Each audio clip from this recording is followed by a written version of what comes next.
मित्रों, मेरी यह वीडियो अगर आपको पसंद आई हो तो प्लीज लाइक, सब्सक्राइब और शेयर कीजिए। सभी को जय राधे कृष्णा।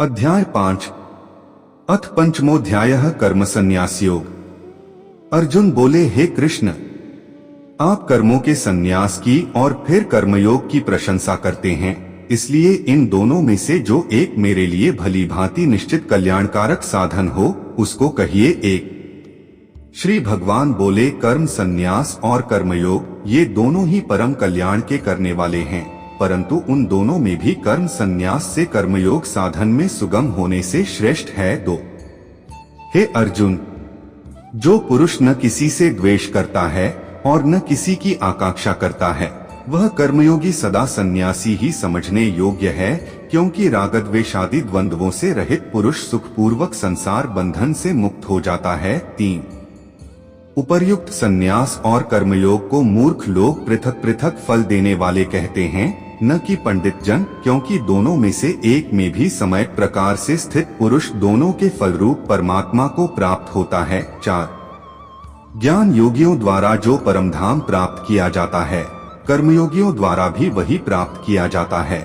इसलिए जो पुरुष ज्ञान योग और कर्मयोग को फल रूप में एक देखता है, वही यथार्थ देखता है। 5 परंतु हे अर्जुन, कर्मयोग के बिना संन्यास अर्थात मन, इंद्रिय और शरीर द्वारा होने वाले संपूर्ण कर्मों में कर्तापन का त्याग प्राप्त होना कठिन है, और भगवत स्वरूप को मनन करने वाला कर्मयोगी परब्रह्म परमात्मा को शीघ्र ही प्राप्त हो जाता है। 6 जिसका मन अपने वश में है, जो जितेंद्रिय एवं विशुद्ध अंतःकरण वाला है, और संपूर्ण प्राणियों का आत्मरूप परमात्मा ही जिसका आत्मा है, ऐसा कर्मयोगी कर्म करता हुआ भी लिप्त नहीं होता। 7 तत्व को जानने वाला सांख्य योगी तो देखता हुआ, सुनता हुआ, स्पर्श करता हुआ, सूंघता हुआ, भोजन करता हुआ, गमन करता हुआ, सोता हुआ, श्वास लेता हुआ, बोलता हुआ, त्यागता हुआ, ग्रहण करता हुआ तथा आँखों को खोलता और मूंदता हुआ भी सब इंद्रियां अपने अपने अर्थों में बरत रही हैं। इस प्रकार समझकर निःसंदेह ऐसा माने कि मैं कुछ भी नहीं करता हूँ। 8-9 जो पुरुष सब कर्मों को परमात्मा में अर्पण करके और आसक्ति को त्याग कर कर्म करता है, वह पुरुष जल से कमल के पत्ते की भांति पाप से लिप्त नहीं होता। 10 कर्मयोगी ममत्व बुद्धिरहित केवल इंद्रिय, मन, बुद्धि और शरीर द्वारा भी आसक्ति को त्याग कर अंतःकरण की शुद्धि के लिए कर्म करते हैं। 11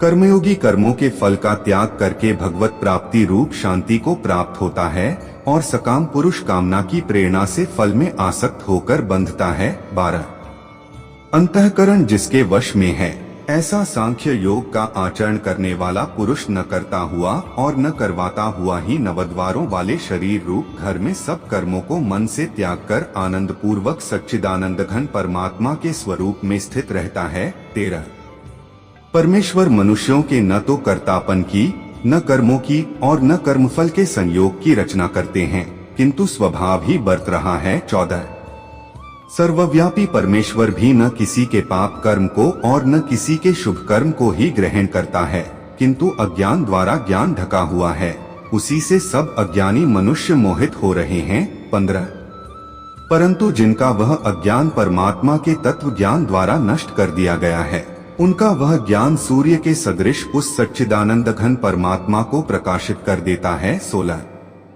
जिनका मन तद्रूप हो रहा है, जिनकी बुद्धि तद्रूप हो रही है, और सच्चिदानंद घन परमात्मा में ही जिनकी निरंतर एक ही भाव से स्थिति है, ऐसे तत्परायण पुरुष ज्ञान द्वारा पाप रहित होकर अपुनरावृत्ति को अर्थात परमति को प्राप्त होते हैं। 17 वे ज्ञानी जन विद्या और विनययुक्त ब्राह्मण में तथा गौ, हाथी, कुत्ते और चांडाल में भी समदर्शी। इसका विस्तार गीता अध्याय 6 श्लोक 32 की टिप्पणी में देखना चाहिए ही होते हैं। 18 जिनका मन संभाव में स्थित है, उनके द्वारा इस जीवित अवस्था में ही संपूर्ण संसार जीत लिया गया है, क्योंकि सच्चिदानंद घन परमात्मा निर्दोष और सम है, इससे वे सच्चिदानंद घन परमात्मा में ही स्थित हैं। 19 जो पुरुष प्रिय को प्राप्त होकर हर्षित नहीं हो और अप्रिय को प्राप्त होकर उद्विग्न न हो, वह स्थिर बुद्धि, संशय रहित ब्रह्मवेत्ता पुरुष सच्चिदानंद घन परब्रह्म परमात्मा में एक ही भाव से नित्य स्थित है। 20 बाहर के विषयों में आसक्ति रहित अंतःकरण वाला साधक आत्मा में स्थित जो ध्यानजनित सात्विक आनंद है उसको प्राप्त होता है।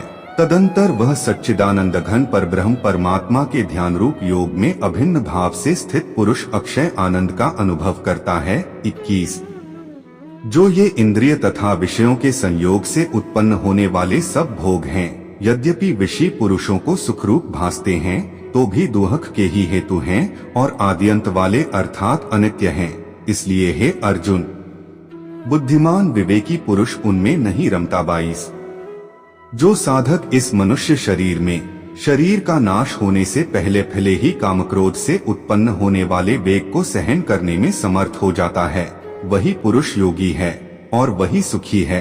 23 जो पुरुष अंतरात्मा में ही सुख वाला है, आत्मा में ही रमण करने वाला है तथा जो आत्मा में ही ज्ञान वाला है, वह सच्चिदानंद घन परब्रह्म परमात्मा के साथ एक ही भाव को प्राप्त सांख्य योगी शांत ब्रह्मा को प्राप्त होता है। 24 जिनके सब पाप नष्ट हो गए हैं, जिनके सब संशय ज्ञान द्वारा निवृत्त हो गए हैं, जो संपूर्ण प्राणियों के हित में रत हैं और जिनका जीता हुआ मन निश्चल भाव से परमात्मा में स्थित है, वे ब्रह्म वेत्ता पुरुष शांत ब्रह्मा को प्राप्त होते हैं। 25 कामक्रोध से रहित जीते हुए चित्त वाले परब्रह्म परमात्मा का साक्षात्कार किए हुए ज्ञानी पुरुषों के लिए सब ओर से शांत परब्रह्म परमात्मा ही परिपूर्ण है। 26 बाहर के विषय भोगों को न चिंतन करता हुआ बाहर ही निकालकर और नेत्रों की दृष्टि को भ्रिकुटी के बीच में स्थित करके तथा नासिका में विचरने वाले प्राण और अपान वायु को सम करके